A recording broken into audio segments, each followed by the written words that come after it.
Сәлем достар, психология әлемі каналына қош келдіңіздер. 30 секундық тест. Қағаз бен қалам дайындаудың керегі жоқ, тек сұрақтарға іште жауап беріп, жалғасын оқи берсеңіз болды.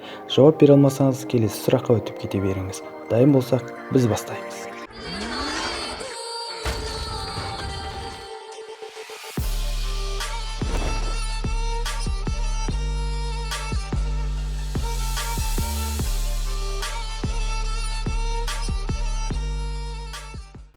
Дүниедегі ең бай адамнан 5 кісінің атын атап беріңіз.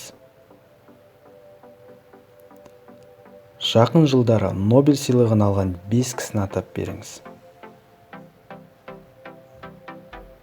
Пресс ақпарат сыйлығын еншілеген 5 журналисті атап беріңіз. Және жақын жылдары Оскар сыйлығын еншілеген ең жақсы ер актер мен ең жақсы әйел актерді атап беріңіз. Бұл сұрақтарға жауап бере аласыз ба? Бәлкім сіз бұл атақты адамдарды есіңізге сақтай алмауыңыз мүмкін. Еш оқасы жоқ, ол тек белгілі бір салада табысқа жеткен адамдар ғана. Оларға берілген марапаттар мен алқаулар жылдар өте келе ұмыт болады. Ендеше, осы да сынақ болып па деп ойлап отырған боларсыз. Асықпаңыз, тест енді басталады.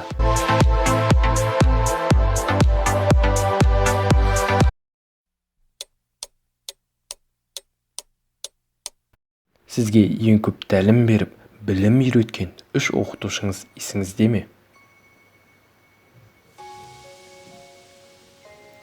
Ең қиын сәтте көмектескен 3 досыңызды атап бере аласыз ба?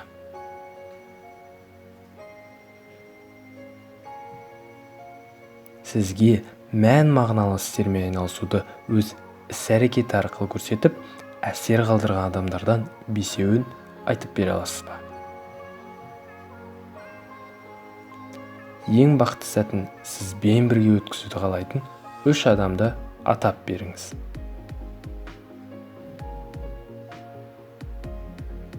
Қалай? Сұрақтар оңай ма? Бұл сұрақтарға жауап беру немесе бермеуіңіз маңызды емес. Бастысы, сіздің бұл сынақтағы сұрақтардан қандай әсер алғаныңыз, нені ойға түйгеніңіз. Біздіңше, адамның жеке басына ерекше әсер етіп, өміріне өзгеріс енгізетін адамдар атақ даңққа бөленіп, елдің алдында жүргендер емес. Қайта, біздің айналамызда бізбен бірге өмір сүріп жүрген адамдар. Ал сіздің ойыңыз қандай? Бізбен бірге комментарийда бөлісуді ұмытпаңыз. Және де психология әлемі каналына міндетті түрде жазылып, достарыңызды шақырыңыз.